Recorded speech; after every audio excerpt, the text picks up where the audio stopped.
धर्मात्मा थे। जब राजा परीक्षित का जन्म हुआ, ब्राह्मणों ने नाम संस्कार किया।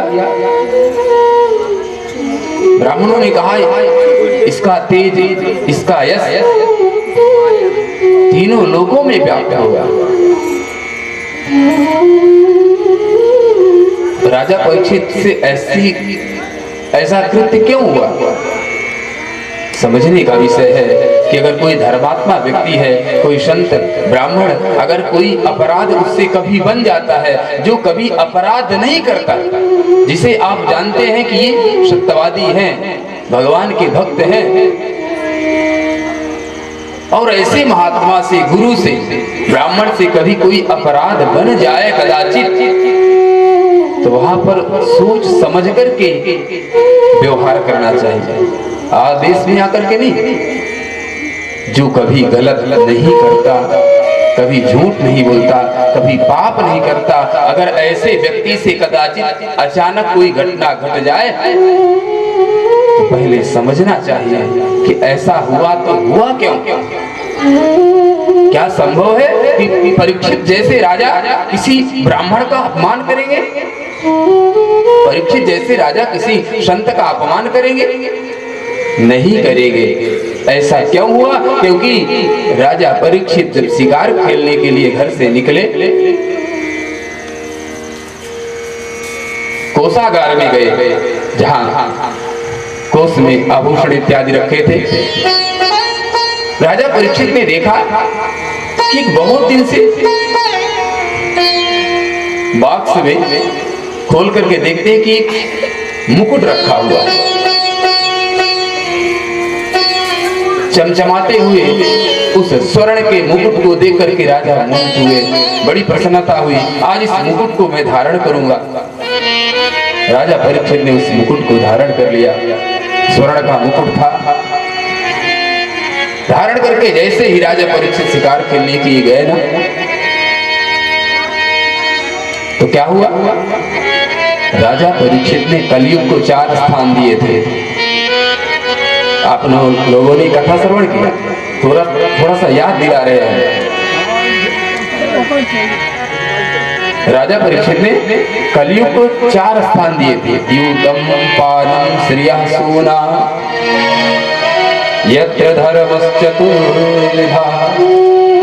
जहां पर जुआ खेली जाए उस स्थान में तुम्हारा वास, जहां पर मदिरा पान होता है उस स्थान में कलयुग का वास होता है, जहां पर वैश्यावृत्ति होती है उस स्थान में कलयुग का वास होता है, और जहां पर अहिंसा, जहां पर जीवों की हत्या होती है, हिंसा होती है, उस स्थान में 4 स्थान दिए।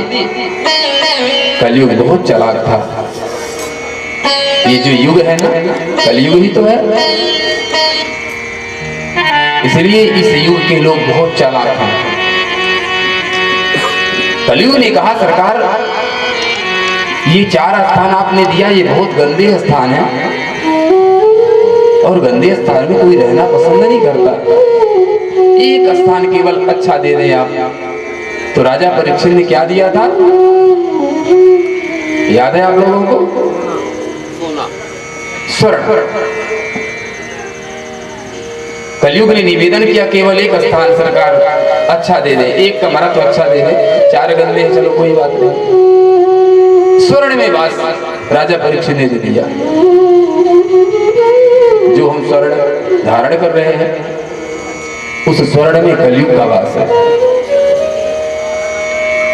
लेकिन कौन से स्वर्ण?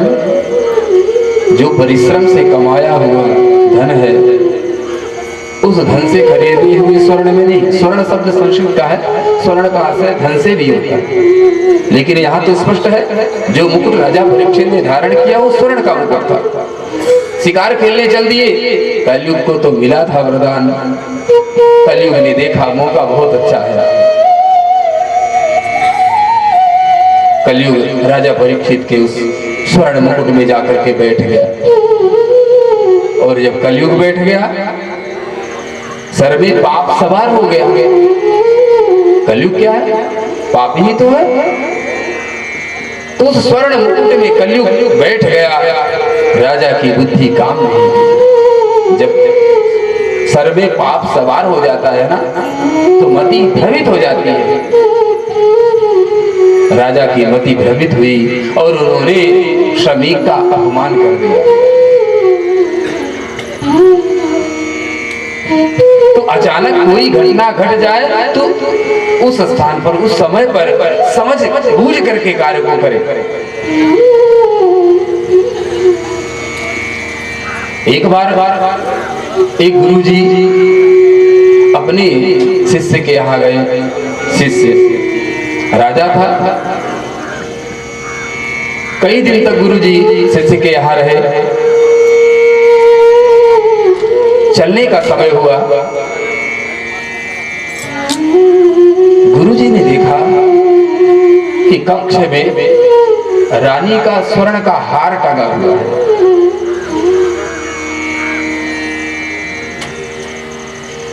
गुरुजी ने विचार किया, क्यों ना इस स्वर्ण के हार को मैं अपनी झोली में डाल लूं, काफी महंगा है। गुरुजी ने उस स्वर्ण के हार को उठाया, रानी के हार को अपने झोली में डाल ली, लेकर के चले गए।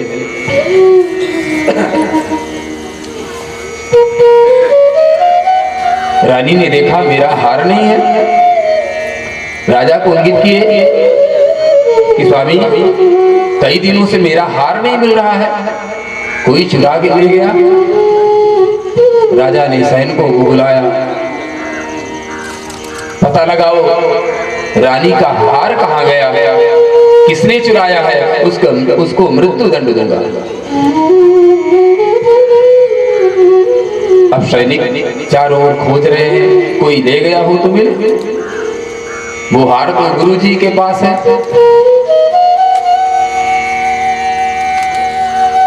रात्रि व्यतीत हुई। दूसरे दिन जब गुरुजी अपने भोजन कक्ष में बैठे थे, अचानक मन में विचार आया कि मैंने तो बहुत बड़ा अपराध कर दिया। मुझे इस स्वर्ण की क्या आवश्यकता, मुझे इस हार की क्या आवश्यकता। मैंने तो अपराध कर दिया। मैं रानी का हार चुरा करके लाया।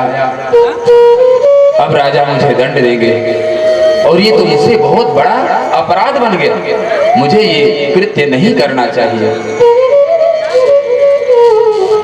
महात्मा ने हार को लिया। नहीं नहीं, ये हार तो रानी का है, चलो राजा को वापस कर देते हैं। गुरुजी आ गए। राजा चरणों में प्रणाम किए। गुरुदेव बताइए, कोई सेवा हो तो।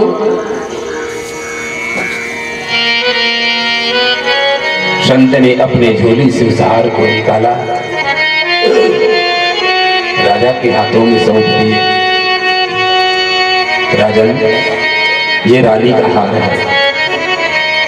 गुरुदेव आपके पास कहाँ मिला? रानी तो कई दिनों से परेशान थी कि मेरा हार गुम गया है। मैंने चारों ओर सैनिकों को लगा रखा है हार को ढूंढने के लिए। गुरुदेव, ये हार मिला कहाँ है आपको? गुरुजी ने कहा, राजन, ये हार कहीं मिला नहीं है। मैंने ही रानी के कक्ष से इस हार को मैं स्वयं उठा ले गया था। सभा में जितने सभासद बैठे थे, राजा के सेवक सैनिक जो बैठे थे, सब अचंभित रह गए। राजा स्वयं अचंभित रह गए कि गुरुदेव क्या कह रहे हैं आप? ये कैसे संभव है कि आप चोरी कैसे कर सकते हैं? नहीं नहीं, मैं विश्वास नहीं करता गुरुदेव, आप झूठ बोल रहे हैं। मैं नहीं मानता कि आपने चोरी की है। नहीं राजन, मैंने ही रानी के हार को चुराया। रानी सामने खड़ी है।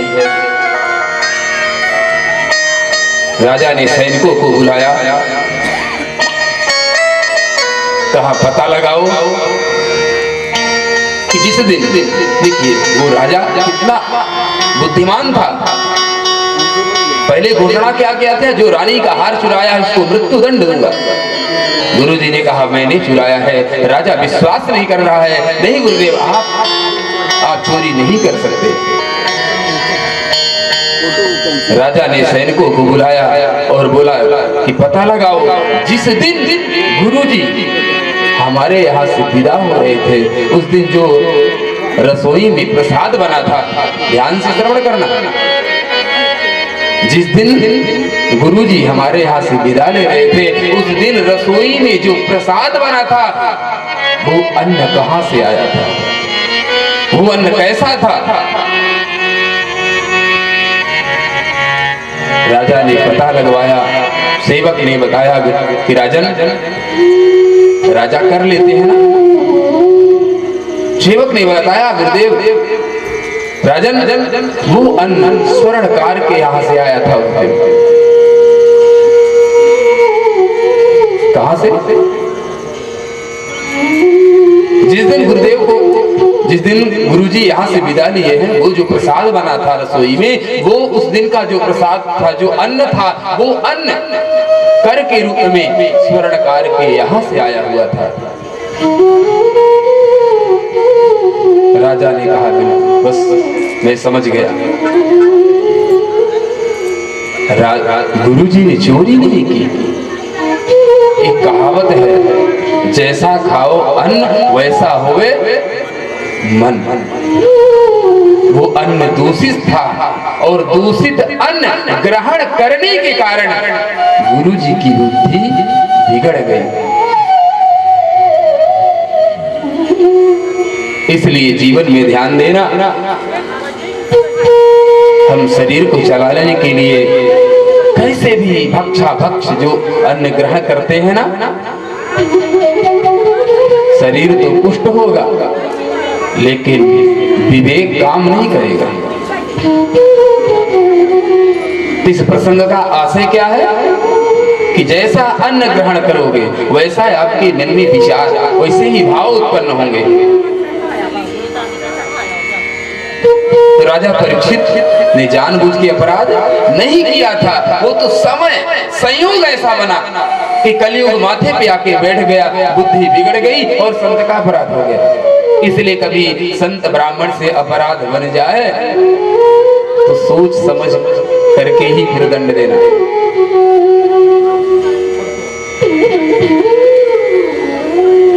चारों ओर से संत महात्मा राजा परीक्षित के दर्शन के लिए आ रहे हैं। मानो सूत जी कहते हैं शौनकादिक ऋषियों, वो संत महात्मा राजा के दर्शन के लिए नहीं, अब तो राजा को दर्शन देने आ रहे हैं। संत महात्मा तो चलते फिरते तीर्थ हैं। संतों को चलते फिरते तीर्थ कहा गया है। तीर्थ कैसे? जहां पर भजन होता है वो स्थान तीर्थ के समान हो जाता है। जहां पर भगवान का कीर्तन हो, भगवान की कथा हो, भगवान का भजन हो रहा हो, वो स्थान तीर्थ के समान हो जाता है। चारों ओर से संत महात्मा स्वस्थ रियाह अपनी स्त्रियों के साथ, शिष्यों के साथ राजा परीक्षित के दर्शन के लिए आ रहे हैं। जिन संतों के दर्शन के लिए हम दूर दूर तक जाते हैं, आज वही संत राजा परीक्षित को दर्शन देने के लिए आए। सब एक दूसरे से प्रश्न करते हैं कि राजा के उद्धार का कोई उपाय हो तो बताओ। कोई निष्कर्ष नहीं निकाल पा रहा है। उसी क्षण सुखदेव जी का आगमन हुआ। ये कथा आप लोगों ने कल श्रवण की। नारद जी ने कहा, देवर्षि नारद ने कहा, राजन सुखदेव जी का आगमन हो चुका है और ये ज्यादा समय स्थान पर नहीं रहते, इसलिए नूनम भगवतो ब्रह्मन् गृहे सुगृह मेधिना न लक्ष्यते ह्यवस्थानम् अपि गोदोहनम्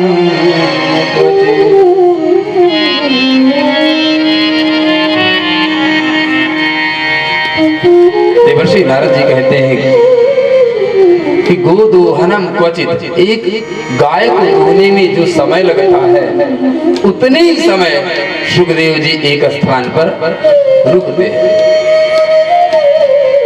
बहुत सुंदर प्रसंग।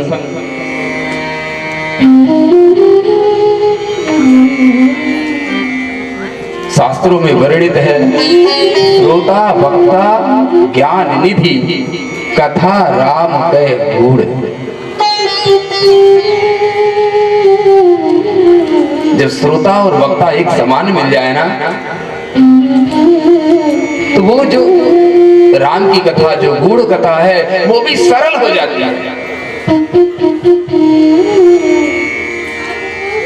कभी भी कोई भी काम करे तो बहुत सोच समझ के करे। किसी को दंड दे तो बहुत सोच समझ करके दे। दो युगों में दो अपराध हुए, कभी भी पहचानने की भूल मत करना, अच्छी तरह से पहचान लेना, तभी उसका निष्कर्ष निकालना। त्रेता युग में नकली महात्मा को राजा प्रताप भानु असली समझ लिए, तो परिणाम क्या हुआ? प्रताप भानु नकली को असली समझ लिए, सारा कुल समूह नष्ट हो। और द्वापर में राजा परीक्षित असली को नकली समझ बैठे। अपराध हुआ, परिणाम क्या हुआ? 7 दिन में मरने का श्राप मिल गया। तो श्रोता वक्ता ज्ञान निधि, आज जो श्रोता बने और जो वक्ता बने हुए हैं ना, राजा परीक्षित जैसा श्रोता मिल जाए और सुखदेव जी जैसे वक्ता, तो अगूढ़ से अगूढ़ भगवान की लीलाओं को समझने में देर नहीं लगती। देवर्षि नारद जी ने इंगित किया कि अपने मृत्यु को संवारने का उपाय सुखदेव जी से निवेदन करो। राजा परीक्षित ने एक ही प्रश्न किया, गुरुदेव हमारे ऊपर कृपा करें और ये बताएं कि मरण धर्मा व्यक्ति को क्या करना चाहिए। नितराम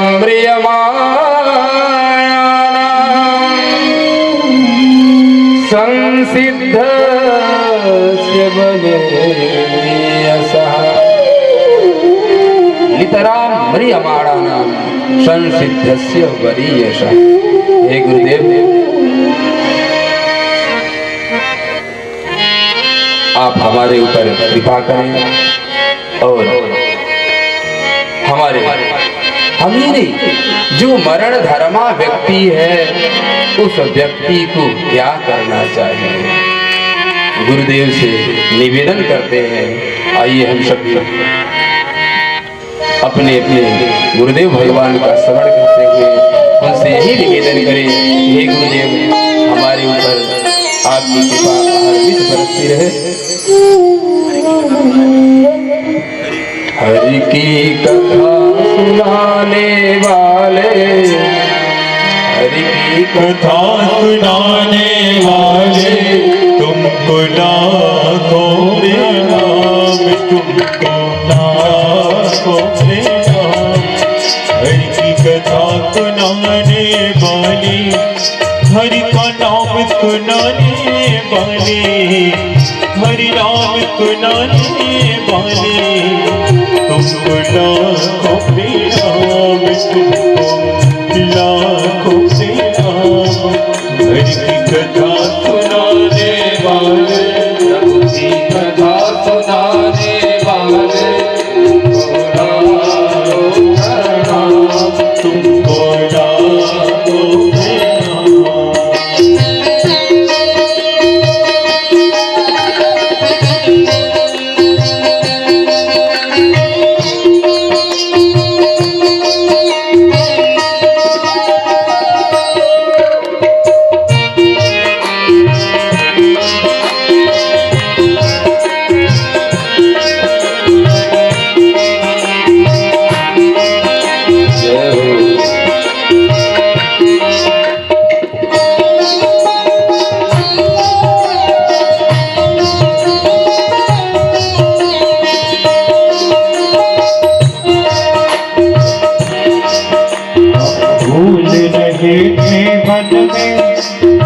खो बैठे थे तन में, भूल रहे थे वन में, बल खोए बैठे थे तन में।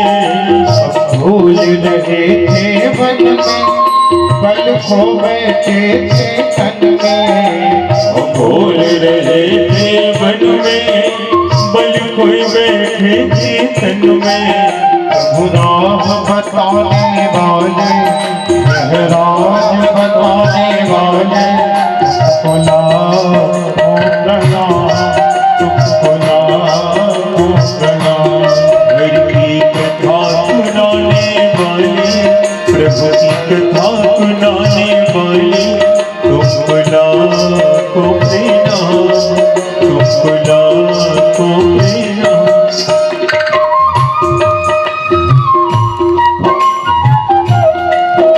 बोलिए दासी पार्वती की जय हो।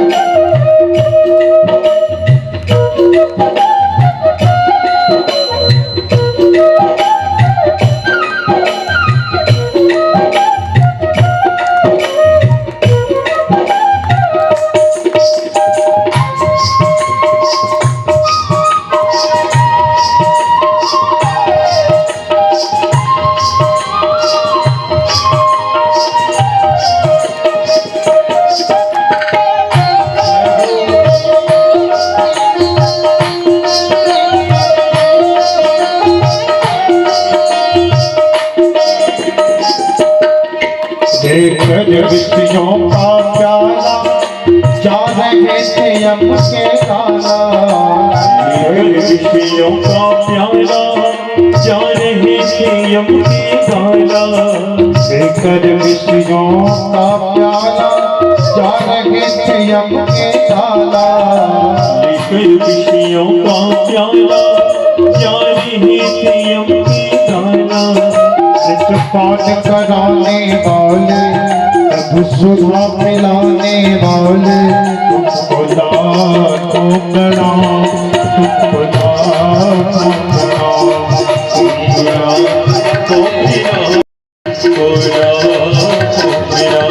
हरि की कथा सुनाने वाले, प्रभु ज्ञान बताने वाले, तुमको लाखों प्रणाम, तुमको लाखों प्रणाम।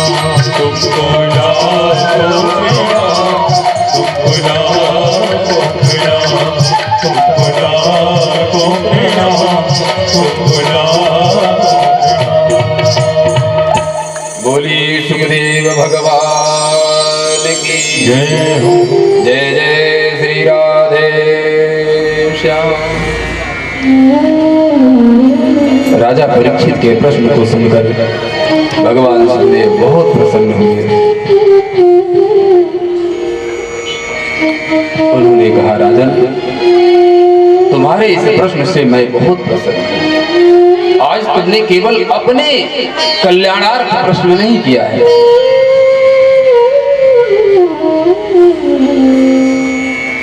स्वयं के लिए तो पशु जीवित होते हैं।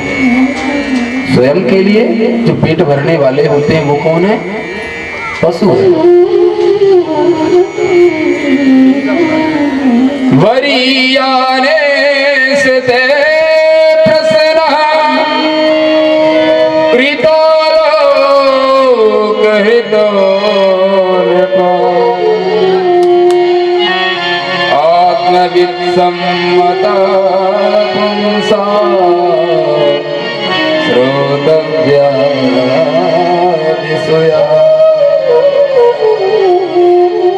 राजन, तुम्हारा प्रश्न बहुत श्रेष्ठ है। वरियाने से ते प्रसन्न कृतो लोकरितो नृप।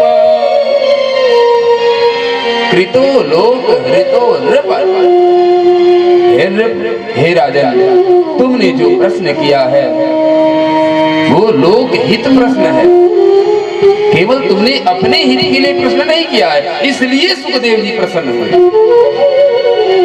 कदाचित राजा परीक्षित अगर सुखदेव जी से ये प्रश्न करते कि मुझे श्राप लगा है 7वें दिन मरने का, तो मेरा उद्धार कैसे होगा? तो शायद भगवान सुखदेव जी प्रसन्न नहीं होते। लेकिन राजा परीक्षित का प्रश्न क्या था?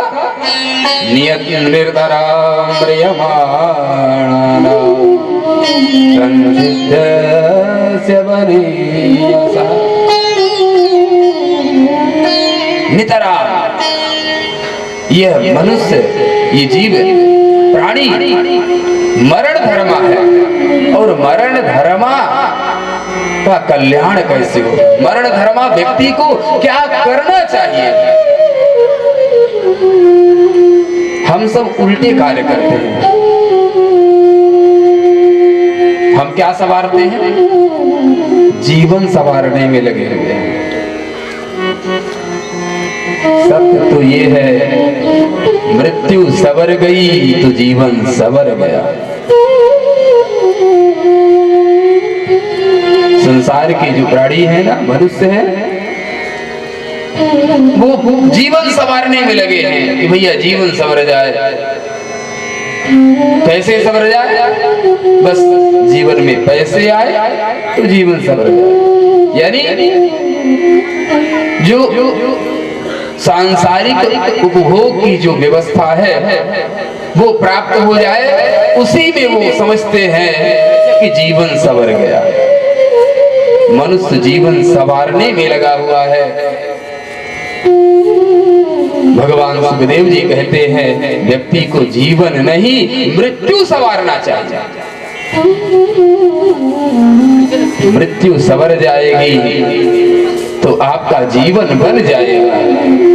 और कहीं जीवन संवारते संवारते प्राण निकल गए, आपने मृत्यु को नहीं संवारा, तो पता नहीं मरने के बाद कौन सी योनि मिलेगी। मरते समय व्यक्ति जैसा चिंतन करता है, जिसका चिंतन करता है, वो उसी योनि में जाता है।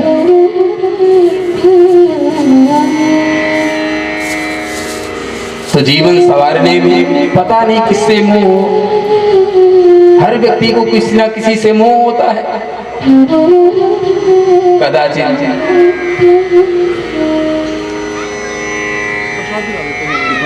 मान लो इटालियन अगर ला लिए, घर में पाल लिए, आज उनके भी कितने ठाठ है। आपकी भाषा में जिसे डॉग, इटालियन डॉग ला लिए, आज तो एसी में घूम रहे सरकार। बहुत प्रेम है, शैम्पू से नहलाना, क्रीम लगाना, और स्वयं अपने बेड में उसको भी सुलाना। सारी सुख सुविधा है, सारी व्यवस्था है।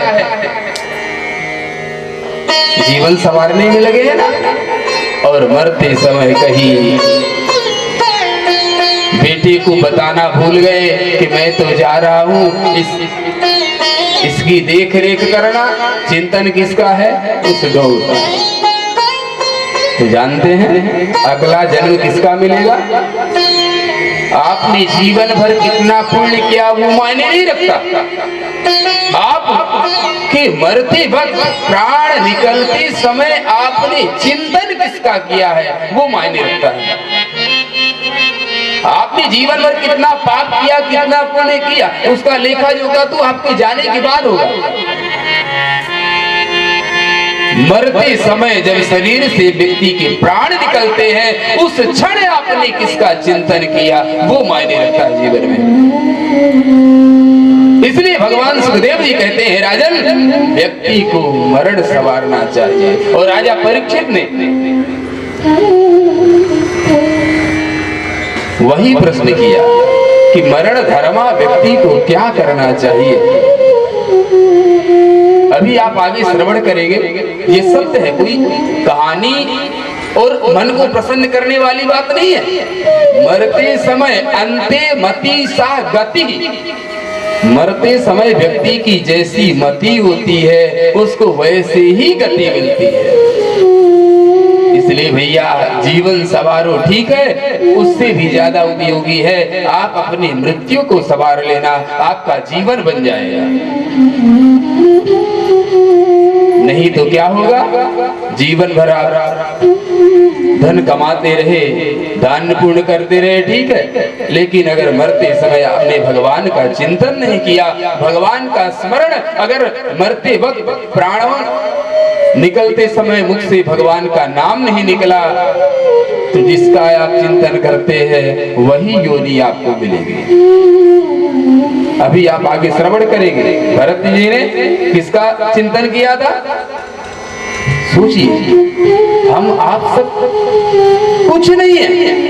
भरत जैसे महात्मा जिन्होंने सारा जीवन भगवान के भजन में लगा दिया, विचार करना, ये प्रसंग अभी आएगा पंचम स्कंद में। राजा परीक्षित बहुत प्रसन्न हुए, वरीयाने से ते प्रश्ना कृतो लोकहितो नृप आत्मवित्सम्मता पुंसा श्रोतव्या।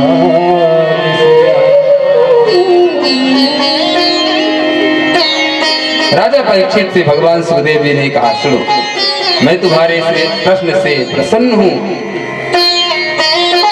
श्रोतव्यादीनि राजेन्द्र नृणां सन्ति सहस्रशः अपश्यतामात्मतत्त्वं गृहेषु गृहमेव। हे राजेंद्र, हे राजेंद्र, श्रोतव्यादि सुनो, नृणां सन्ति सहस्रशः अपश्यताम् आत्मतत्त्वं गृहेषु गृहमेधिनाम्। अपश्यताम्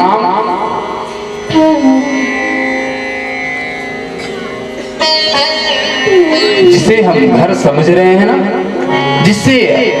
जिसके मोह में हम फंसे हुए हैं, असल में जो घर है उसको तो हम अपश्यताम देख करके भी नहीं देख पा रहे हैं। गृहेषु गृहमेधिनाम, ये जो शरीर है ना, ये आत्मा का क्या है, घर है, मंदिर है। भगवान की कृपा से यह मनुष्य शरीर मिला है, और मनुष्य शरीर की एक आयु निर्धारित है। हर एक युग की अलग अलग आयु है। कलयुग में 100 वर्ष की आयु निर्धारित है, तो वही द्वापर में 1000 वर्ष की आयु थी, एक एक बिंदी बढ़ाते जाए। तो कलयुग के प्राणियों की 100 वर्ष की आयु निर्धारित है, और 100 वर्ष की आयु को प्राप्त करके मनुष्य उस 100 वर्ष में 50 वर्ष तो उसके 24 घंटे का एक दिन मान होता है। तो 50 वर्ष तो व्यक्ति सोने में निकाल देता है। पहले व्यक्ति दिन में नहीं सोता था, और शास्त्रों में दिन में सोने का विधान भी नहीं है। शास्त्र तो दिन में सोने के लिए मना करता है, क्योंकि दिन में सोने से शरीर में रोग उत्पन्न होते हैं। लेकिन समय ऐसा है, अगर रात की ड्यूटी है तो दिन में सोना पड़ेगा, नाइट ड्यूटी है। और बहुत से लोग तो शौक में सोते ही हैं। तो भगवान सुखदेव जी कहते हैं, राजा निद्रया ह्रियते नक्तम व्यवायेन जवावया श्रोतव्या दिवाचार्थे हया राजन् कुटुम्ब भरणे। हे राजन, निद्रया ह्रियते नक्तम, व्यक्ति आधी उम्र, आधा समय तो निद्रा में व्यतीत कर देता है, सोने में। और जो समय बचा वो व्यवायेन चवा भया, व्यवसाय, विषय भोग में, अब 100 वर्ष की आयु ही है, 50 वर्ष तो सोने में चले गए, अब बचे 50। तो उसमें निद्रा के निकल गए, विषय भोग के समय निकल गए, कुटुंब उदरण भरण पोषण की व्यवस्था में कुटुंब भरणे नवा, कुटुंब का भरण पोषण करने में निकाल दिया। दिन बीत गया कुटुंब का भरण पोषण करने में, और रात्रि बीत गई सोने में। जीव यही कर रहा है। तेषां प्रमत्तो निधनं पश्यन्नपि न पश्यति। जो मूढ़ प्राणी है वो मृत्यु को नजदीक आते देख कर भी सबर नहीं पाते। आयु बढ़ रही है तो मृत्यु तो नजदीक ही आ रही है ना। 100 वर्ष की आयु निर्धारित है, अगर 60 वर्ष के हो गए तो 40 की गिनती गिनो, गारंटी नहीं 40, लेकिन समय का कोई भरोसा नहीं कब तक हमारी आयु है कोई नहीं जानता। तो 100 वर्ष तो मान के चलो, तो हमारी मृत्यु नजदीक आ रही है। लेकिन जो उन्मत्त व्यक्ति है, जो मोह से ग्रसित व्यक्ति है, तेसाम प्रमत्तो निधनम, कि मेरा समय नजदीक आ रहा है, निधन नजदीक आ रहा है, फिर भी पश्यन्नपि न पश्यति। लोगों को देख रहा है कि बूढ़े बुजुर्ग जा रहे हैं, अब नंबर हमारा है, फिर भी वो जाते हुए लोगों को देख करके भी अनदेखा कर देता है। कौन व्यक्ति? जो मूढ़ प्राणी है। इसलिए राजन, मानो सुखदेव जी से राजा परीक्षित ने कहा, गुरुदेव तो क्या करना चाहिए? सुखदेव जी कहते हैं, तस्माद् भारत सर्वात्मा भगवान हरिरेश्वरो, तस्माद् भारत सर्वात्मा भगवान ईश्वरो हरे, श्रोतव्या कीर्तितव्यश्च स्मर्तव्यश्चेच्छताभयम्।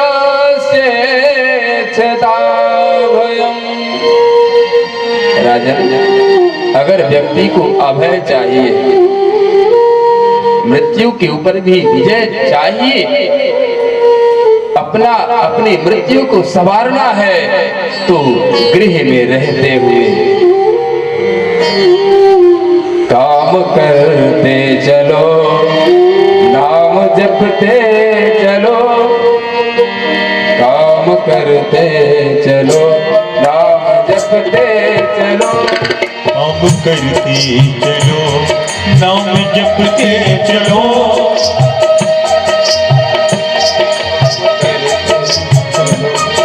नाम जपते चलो,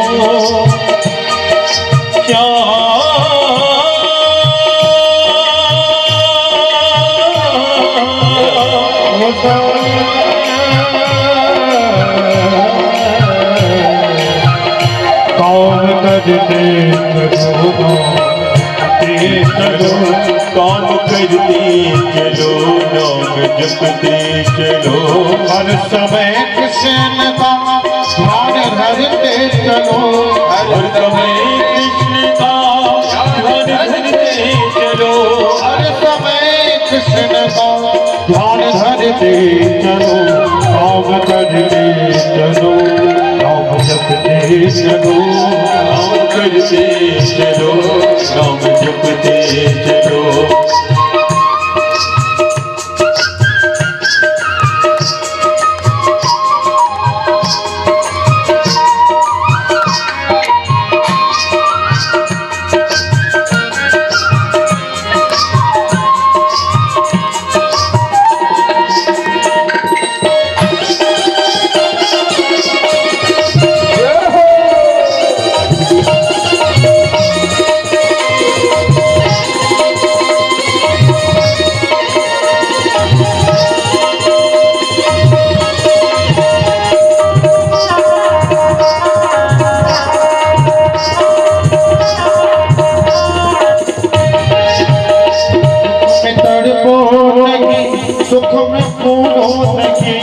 सुख में तड़पो नहीं, भूलो नहीं। सावरे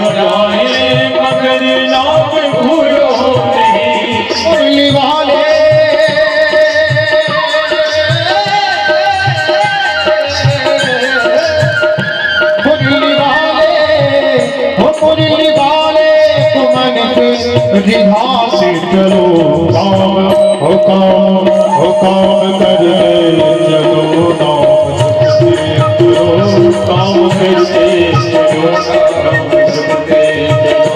आज समय कृष्ण का ध्यान धरते चलो, आज समय कृष्ण का ध्यान धरते चलो, काम करते चलो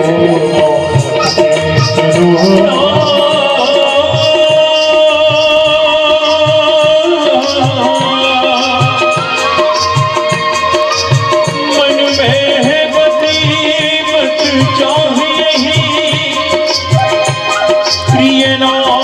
तुम्हारा उजाला करो,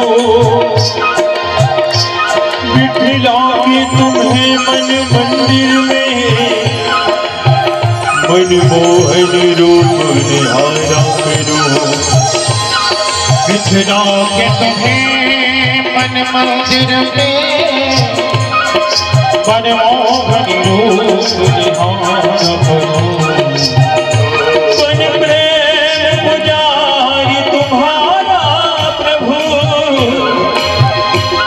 नित्यारति भाव उतारा करो, बिठला के तुम्हें मन मंदिर में, मनमोहन रूप निहारा करो, मनमोहन रूप निहारा करो, मनमोहन रूप निहारा करो। देखना इंद्रियों के न घोड़े बढ़े, देखना इंद्रियों के न घोड़े बढ़े, इनमें हरदम ये संयम के कोड़े पड़े, इनमें हरदम ही संयम के कोड़े पड़े। देखना इंद्रियों के न घोड़े पड़े, देखना इंद्रियों के न घोड़े बढ़े, इनमें हरदम ये संयम के कोड़े पड़े, इनमें हरदम ही संयम के कोड़े पड़े। मन को विषयों से, ओ मन को विषयों से, ओ मन को विषयों से हरदम हटाते चलो काम काम करते चलो नाम चलो, काम करते चलो राम जपते चलो। कृष्ण का ध्यान हरदम हरदम ही धरते चलो, काम करते चलो नाम जपते चलो, काम करते चलो राम जपते चलो, काम करते चलो काम करते चलो राम धरते चलो, काम करते चलो राम धरते चलो।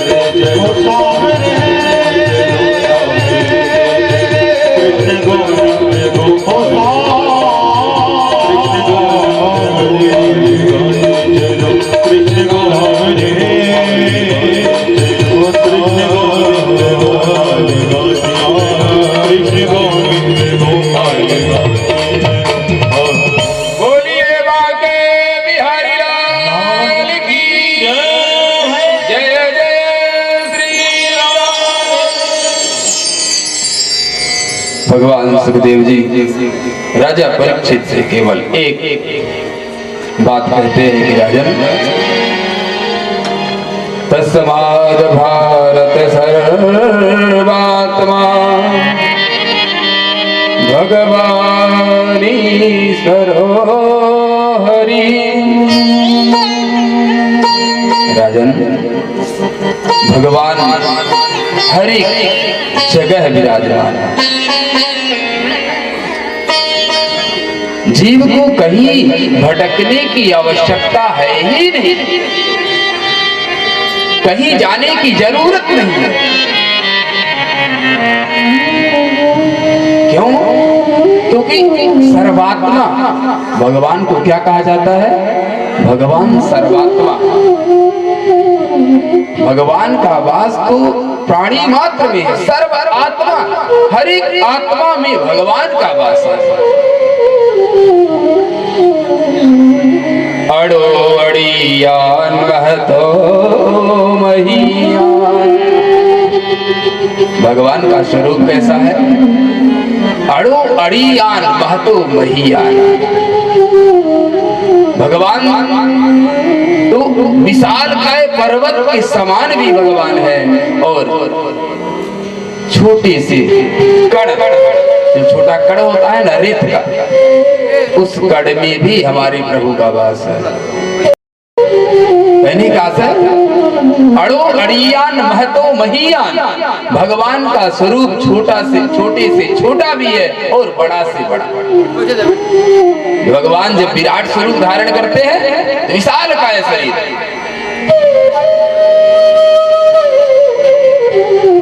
पवन सुत हनुमान जी जब राम काज करबे को रसिया, भगवान श्री राम के कार्य करने के लिए चले तो लंका की जो कुल देवी थी लंकिनी,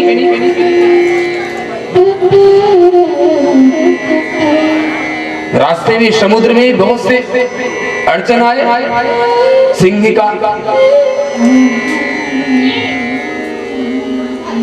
तो हनुमान जी ने क्या किया? सूक्ष्म रूप धरी, छोटा सा रूप, मसक रूप। हनुमान जी ने छोटा रूप धारण किया, मच्छर के समान, मसक समान रूप का भी धरी। लंका ही चले सुमिर नर। तो भगवान के कार्य को सिद्ध करने के लिए जब हनुमान जी विशाल काय शरीर वाले लंका में जितने कपड़े थे, जितने घृत तेल थे, सब समाप्त हो गए। बाढ़ी पूछ कीन कपि खेड़ा, बचा न नगर बसन घृत तेरा। कहने का आशय विशाल से विशाल स्वरूप, और जब कार्य करना हुआ मसक समान। तो भगवान अड़ो अड़ियान महतो महियान। भगवान का वास तो कण कण में है। भगवान छोटे से छोटे जीव में भी हमारे प्रभु का वास है, और विशाल काय शरीर वाले जीव में भी। इसलिए हे राजन, भगवान ईश्वरो हरि, सर्वात्मा। भगवान को सर्वात्मा कहा गया है। वो सब जगह है, जहां आप बैठे वहां भी भगवान है। इसलिए चिंता न करो राजन, 7 दिन बाकी अभी। राजन, तुम चिंता क्यों कर रहे हो? राजा परीक्षित ही एक ऐसे है जो सीने में हाथ रख करके कह सकते हैं कि मैं 7 दिन के पहले नहीं मर सकता। संसार में कोई ऐसा नहीं है, कोई प्राणी नहीं, कोई मनुष्य नहीं है, कोई देवता, कोई नर किन्नर गंधर्व, संसार में ऐसा कोई है ही नहीं जो कह दे कि मैं इतने दिन रहूंगा। लेकिन राजा परीक्षित ही एक ऐसे हैं जो सीने में हाथ रखकर कह सकते हैं कि मैं 7 दिन के पहले नहीं मर सकता। जानते हैं क्यों? क्योंकि ब्राह्मण का श्राप लगा हुआ है कि 7वें दिन मृत्यु होगी, और ब्राह्मण का वाक्य निरर्थक नहीं होता। भगवान की कितनी बड़ी अहैत की कृपा है कि हम अपने आप को समझ नहीं पा रहे हैं। भगवान ने कितनी बड़ी कृपा की है कि हमें भगवान ने मनुष्य बनाया। मनुष्य बनाने के बाद भी उच्च कुल में जन्म लिए, ब्राह्मण कुल में हमारा जन्म हुआ है। इससे बड़ा सौभाग्य क्या हो सकता है? क्या कहे आज के प्राणी को? ये शरीर जैसे गिफ्ट में मिला हो, जिसकी कोई कीमत नहीं है। गिफ्ट में मिली हुई वस्तु की लोग कदर नहीं करते। दूसरे ने दिया है, पैसा तो लगा नहीं है। इस शरीर की महत्ता कितनी है, इस शरीर का महत्व क्या है, उसे समझना चाहिए। भगवान की बहुत बड़ी अहेतुकी कृपा कि मनुष्य के बाद भी, कृपा तो सबके ऊपर है कि भगवान ने मनुष्य बनाया, लेकिन मनुष्य बनाने पर भी भगवान ने हमें उच्च कुल में जन्म दिया है। समस्त अधिकारों को भगवान ने दिया है। ब्राह्मणों से मुखमाशीद बाहु राजन्यः, भगवान के मुख से ब्राह्मण, भुजाओं से क्षत्रिय, जंघा से वैश्य और भगवान के पांव से शूद्र बजाया। ये भगवान के अंग है। इस अमूल्य शरीर को पा करके भी हम इसे ऐसे गवा रहे हैं। मेरे भाइयों, इस शरीर के महत्व को समझिए। भगवान सुखदेव जी कहते हैं, राजन आप चिंता क्यों कर रहे हैं? आपके पास तो 7 दिन का समय है ना। अरे खटवांग नाम के राजा थे, वो तो 2 घड़ी में भगवान को प्राप्त कर लिया। उनका अंत समय आया, सवर गए कि मैंने सारा जीवन व्यर्थ ही गवा दिया। नहीं नहीं नहीं, अब जो समय बचा है उस समय को मैं भगवान के चरणों में, भगवान के भजन में, भगवान की सेवा में लगाऊंगा। सब कुछ त्याग दिए और आत्मसमर्पण कहाँ कर दिए? भगवान के चरणों में। खटवांगो दीनाम राजर्षि ज्ञाते यत्तामिहायुषः उपकल्पय तत्सर्वं तावद्यत्साम्बराय। राजन, जब खटवांग जैसे राजा थोड़े समय में भगवान को प्राप्त कर सकते हैं, तो आपके पास तो पूरा समय है। इसलिए राजन चिंता न करो। राजन 7 दिन आपको भगवान ने तो समय दिया है। इस तरह भगवान सुखदेव जी राजा परीक्षित को सबसे पहले विराट स्वरूप का वर्णन करते हैं।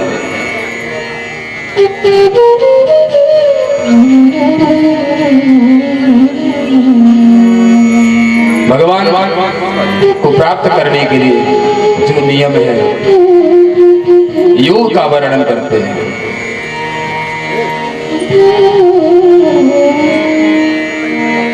जितासनो जितश्वासो जितसंगो जितेन्द्रियः सूर्ये भगवतो रूपे मनः संधारयेत्या। राजा परीक्षित ने निवेदन किया, गुरुदेव तो भगवान का भजन कैसे करें, कैसे भगवान का चिंतन कैसे करना चाहिए, भगवान को प्राप्त करने का मार्ग कौन सा है? सुखदेव जी कहते हैं, राजन सबसे पहले जितासनो, जो भगवान के भक्त हैं, जो भक्ति के द्वारा भगवान को प्राप्त करना चाहते हैं, तो सबसे पहले वो आसन के ऊपर विजय प्राप्त करें। जितासनो बैठने का अभ्यास करें। उसके बाद जित श्वासो, श्वास के ऊपर विजय प्राप्त करेंगे। श्वास के ऊपर विजय प्राप्त कैसे करेंगे? प्राणायाम के द्वारा। जित संगो, संग को जीतना चाहिए। जितेंद्रिया, ये क्रम है। सूर्य भगवतो रूपे मना संधार ये दिया। भगवान के स्थूल रूप का चिंतन करें, अपने मन को भगवान के चरणों में लगा दें। पातालवेदस्य हि पादमूलम् पठन्ति पार्ष्णे प्रपदे रसातलम् महातलं विष्णुसृजोत तलातलं वै पुरुषस्य जन्म। भगवान के विराट स्वरूप का वर्णन करते हुए भगवान सुखदेव जी कहते हैं, जी आकाश समंडल दिख रहा है, ये जो ब्रह्मांड है ये भगवान का स्वरूप है। पाताल वेतस्य हि पादमूलम, जो पाताल लोक है वो भगवान के पाद है, चरण है, तालु है। 14 लोक है, 7 नीचे और 7 ऊपर। ये जो नदियां हैं, ये आकाश मंडल, ये जो बादल दिख रहे हैं ना, ये भगवान के केस है। ये जो वन वृक्ष आदि दिखते हैं ना, ये भगवान विराट स्वरूप भगवान के शरीर के रोम है। ये जो पर्वत है ये भगवान के शरीर की हड्डियां। नदियां ये नाड़ी है। इस तरह भगवान सुखदेव जी राजा परीक्षित से भगवान के विराट स्वरूप का वर्णन करते हैं, सद्यो मुक्ति क्रम मुक्ति का वर्णन करते हैं। राजन, भगवान को प्राप्त करने के 2 मार्ग हैं। अगर भगवान को शीघ्र प्राप्त करना है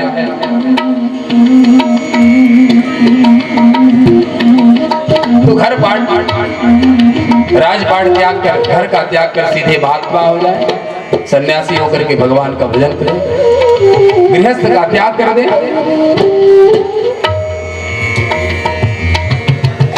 और अगर ये सत्य मुक्ति का मार्ग है,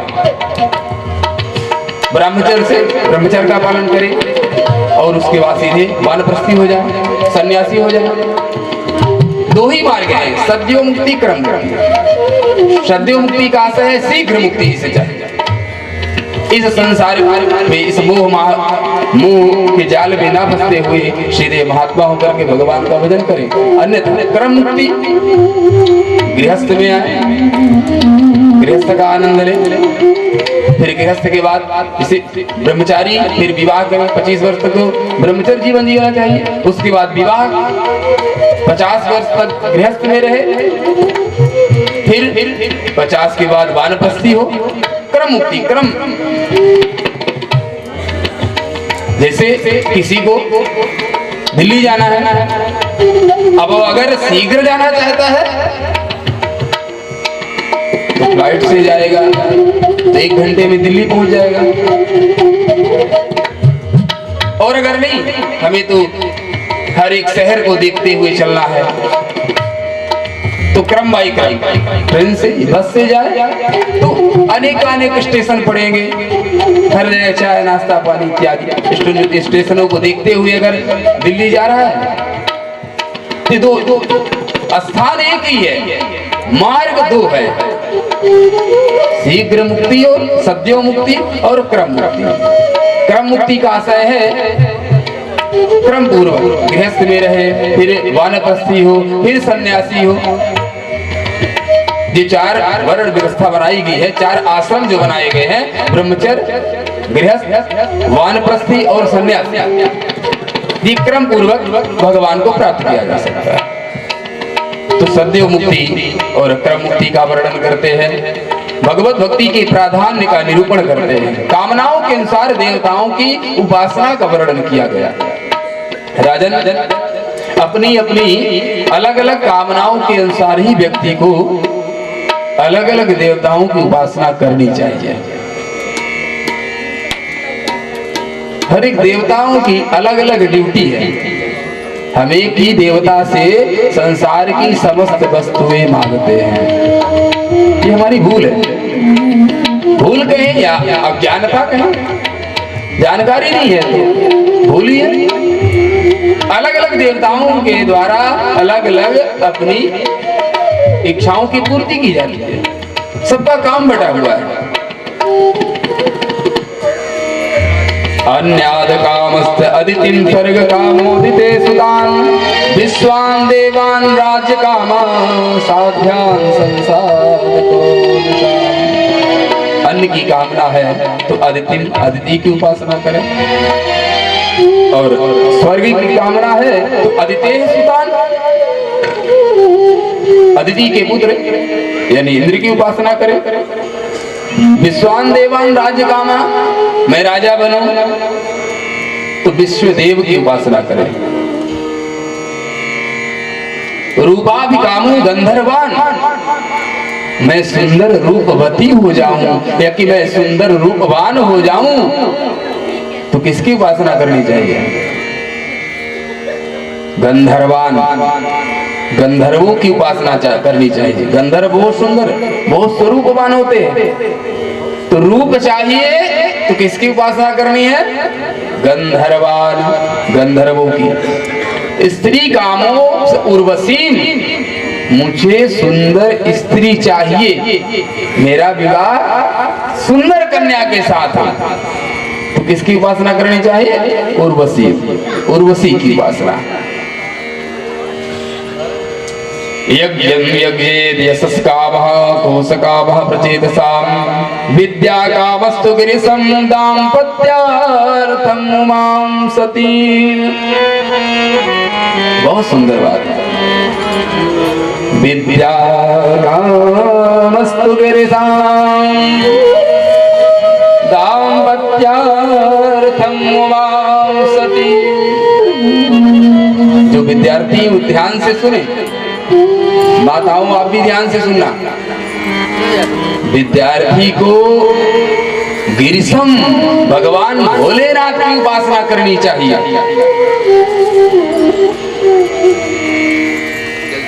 केवल और केवल, कुछ नहीं करने, कुछ करने की जरूरत नहीं है। विद्या कामस्तु गिरिशम, जिसको विद्या की कामना है कि मैं विद्वान हो जाऊं, तो वो भगवान भोलेनाथ की आराधना करे। और जिसे ये चाहिए कि मेरा दाम्पत्य जीवन अच्छी तरह से व्यतीत हो, कभी भी पति से, मेरे स्वामी से मेरा झगड़ा ना हो, विवाद ना हो, कुशल पूर्वक मेरा जीवन व्यतीत हो, मंगलमय जीवन रहे, तो माताओं को चाहिए कि दाम्पत्यार्थम, जो मेरा दाम्पत्य जीवन है ना पति पत्नी का, वो अखंड साथ जिए। तो किसकी उपासना करनी है? दाम्पत्यार्थम उमां सती, माता सती की उपासना करनी चाहिए। उमा की उपासना करनी चाहिए। दाम्पत्य जीवन अच्छा व्यतीत हो, उमां सती, उमा की उपासना करें, सती की उपासना करनी चाहिए। राजा परीक्षित कहते हैं, गुरुदेव अब मान लो जिसको कोई कामना ही नहीं है, वो किसकी उपासना करे? जिसे कुछ चाहिए ही नहीं, वो किसकी उपासना करे?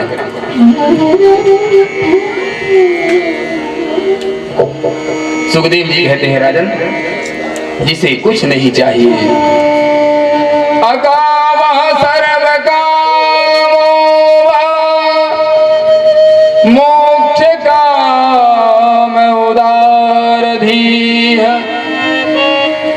तीव्रेण भक्ति योगेन यजेत पुरुषं परम्। अकामा सर्व कामो वा मोक्ष काम उदारधि तीव्रेण भक्ति योगेन यजेत पुरुषम परम। जिसको कुछ नहीं चाहिए केवल मोक्ष, तो यजेत पुरुषम परम, परम पुरुष की आराधना करे। परम पुरुष कौन है? भगवान नारायण। सुखदेव जी कहते हैं राजन, संसार में 4 प्रकार के जीव हैं। वो 4 प्रकार के मनुष्यों को देख करके बहुत प्रसन्न होते हैं। वो कौन कौन है?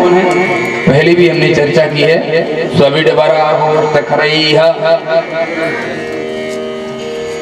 स्वान, कुत्ता, बिडबराह, ग्रामीण सुकर,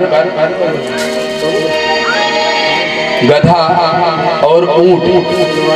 स्विड बराहोष्ट खरई, स्वयानी स्वार्यारी कुत्ता, बिड बराह यानी जो ग्रामीण सुकर होता है, ऊंट खरई खर यानी गधा। ये 4 ऐसे पशु हैं, जीव हैं, जो 4 प्रकार के मनुष्यों को देख करके बहुत प्रसन्न होते हैं कि चलो कोई बात नहीं, भगवान ने मुझे पशु बनाया, मुझे खेद नहीं है। क्यों खेद नहीं है? कि देखो वो चारों अपने अपने समान के जो मनुष्य है। कुत्ता उस मनुष्य को देख करके राजी हो जाता है, अपने आप को नहीं कोसता कि भगवान ने मुझे कुत्ता बनाया है। कैसे मनुष्य को? जो छोटी छोटी बातों में आपस में सर फोड़ देते हैं। अब तू ही रहेगा कि मैं रहूंगा।